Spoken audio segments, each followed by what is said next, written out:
नमस्कार दोस्तों, स्वागत है आपका अपने प्रवाह learning with the study platform पर। तो दोस्तों, आज ही हमारा यूपी कांस्टेबल 2024 के लिए 12वां प्रैक्टिस सेट है, जहां पर आज हम आगे के 25 मोस्ट इम्पॉर्टेंट क्वेश्चंस को डिस्कस करेंगे।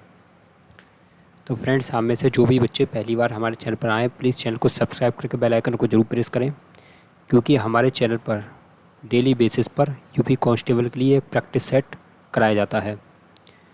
तो चलिए फ्रेंड्स, बिना देरी किए शुरू करते हैं।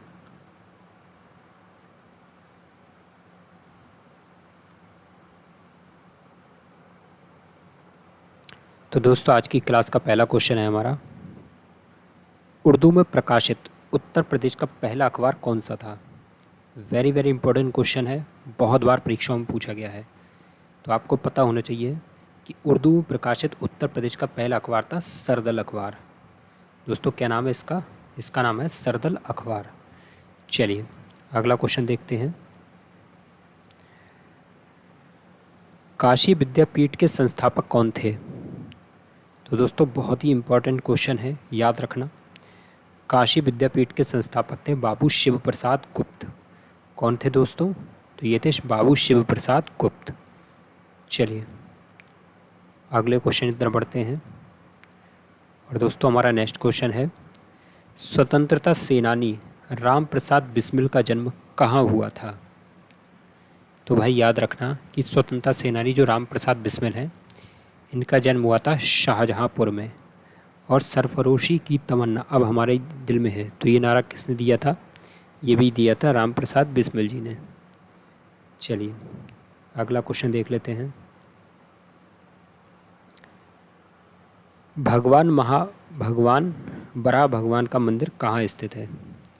तो बताइए दोस्तों, बराह भगवान का मंदिर कहाँ स्थित है?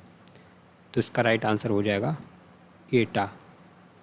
चलिए दोस्तों, बहुत ही इंपॉर्टेंट क्वेश्चन है, सारे यूपी जीके के क्वेश्चन है जो कि प्रीवियस ईयर की परीक्षाओं में पूछे गए हैं।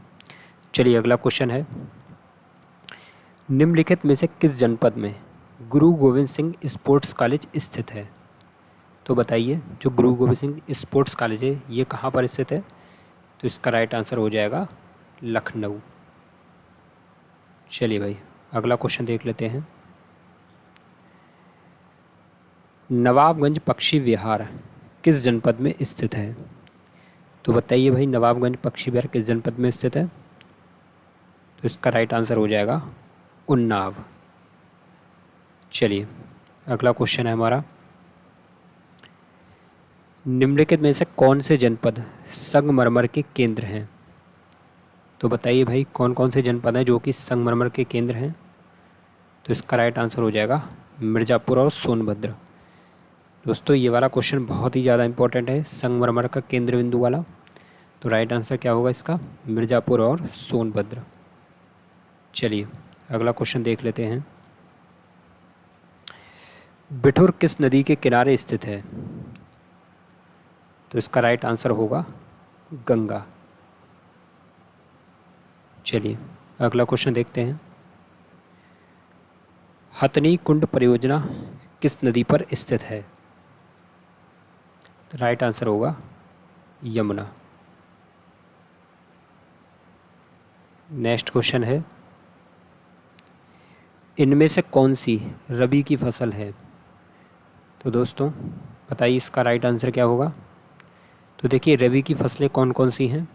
तो होती गेहूँ है, चना है, जौ है, सरसों है, अरहर है, मटर है, आलू है। ये सारी रबी की फसलें होती हैं। एक बार मैं आपको इन सबको बता दे रहा हूँ, आप अपनी कॉपी पे नोट कर लो, क्योंकि किसी भी परीक्षा के लिए सबसे ज़्यादा इंपॉर्टेंट होगा ये वाला क्वेश्चन।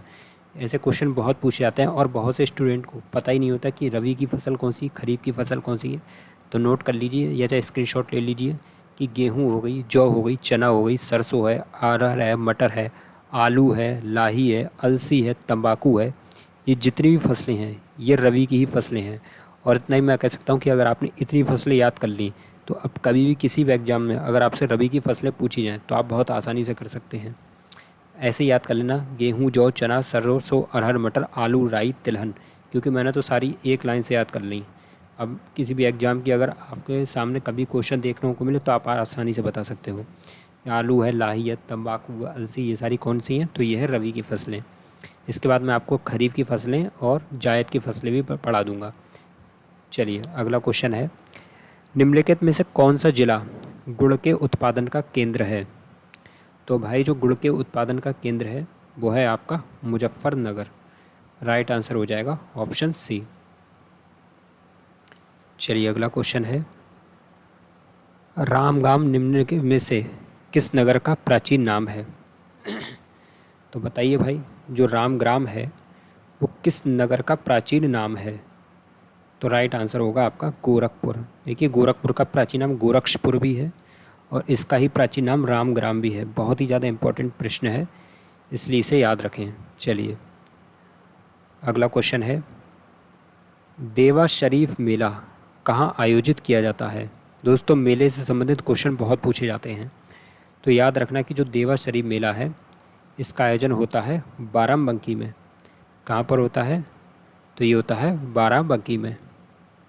चलिए अगला क्वेश्चन देख लेते हैं, शुक्ल तालाब निम्नलिखित में से किस ज़िले में स्थित है? तो बताइए भाई शुक्ल तालाब किस ज़िले में स्थित है? तो यह है आपके कानपुर देहात में। कहाँ पर है? ये पड़ता है कानपुर देहात में। एक दोस्तों बख्शी तालाब है, ज़रा बताना कमेंट बॉक्स में ये कहाँ पर स्थित है। चलिए अगला क्वेश्चन है, विक्टोरिया पार्क निम्नलिखित में से किस ज़िले में स्थित है? बताइए विक्टोरिया पार्क किस ज़िले में स्थित है? तो इसका राइट आंसर होगा मेरठ। चलिए अगला क्वेश्चन देख लेते हैं, और नेक्स्ट क्वेश्चन है हमारा, गंगा महोत्सव का आयोजन किस जनपद में किया जाता है? तो बताइए भाई गंगा महोत्सव का आयोजन किस जनपद में होता है? तो राइट आंसर हो जाएगा वाराणसी। दोस्तों बहुत ही ज़्यादा इम्पोर्टेंट क्वेश्चन है, इसी वीडियो को लाइक ज़रूर करें, चैनल को सब्सक्राइब भी करें, जिससे आपको इतने ज़्यादा इम्पोर्टेंट क्वेश्चन मिलते रहें। चलिए अगला क्वेश्चन है, निम्नलिखित में से किस जिले में राजकीय स्वतंत्रता संग्राम संग्रहालय स्थित है? तो बताइए राजकीय स्वतंत्रता संग्राम संग्रहालय कहाँ पर स्थित है? तो ये वहीं पर स्थित है जहाँ से 1857 की क्रांति शुरू हुई थी, यानी कि इसका राइट आंसर हो जाएगा मेरठ। चलिए अगला क्वेश्चन देख लेते हैं, डॉक्टर भीमराव अम्बेडकर विश्वविद्यालय कहाँ स्थित है? तो बताइए भाई डॉक्टर भीमराव अम्बेडकर विश्वविद्यालय कहाँ स्थित है? राइट आंसर होगा इसका आगरा, यानी कि यहाँ पर ऑप्शन सी आपका करेक्ट हो जाएगा। चलिए अगला क्वेश्चन है, उत्तर प्रदेश के किस क्षेत्र में सर्वाधिक तालाब द्वारा सिंचाई होती है? वेरी वेरी इंपॉर्टेंट है, बताइए। देखिए अगर बात की जाए उत्तर प्रदेश की, तो पूरे उत्तर प्रदेश में सबसे ज़्यादा सिंचाई होती है नलकूप के माध्यम से। अब अगर पूछा जाए कि बताइए तालाब के माध्यम से कहाँ पर सबसे ज़्यादा सिंचाई होती है, तो राइट आंसर होगा बुंदेलखंड क्षेत्र में। यानी कि आपको याद रखना है कि उत्तर प्रदेश के बुंदेलखंड क्षेत्र में सर्वाधिक तालाब के द्वारा सिंचाई की जाती है। चलिए अगला क्वेश्चन है, वेरी वेरी इंपॉर्टेंट क्वेश्चन है भाई, रामपुर घराने के संस्थापक कौन हैं? बहुत बार परीक्षा में पूछा गया भाई, याद रखना।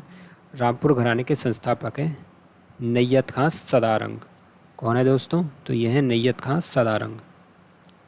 चलिए अगला क्वेश्चन है, निम्नलिखित में से कौन सा जिला आम के लिए प्रसिद्ध है? तो बताइए भाई आम के लिए कौन सा जिला प्रसिद्ध है? हाँ दोस्तों चौसा आम के लिए नहीं, चौसा आम के लिए, चौसा आम वैरायटी है चौसा।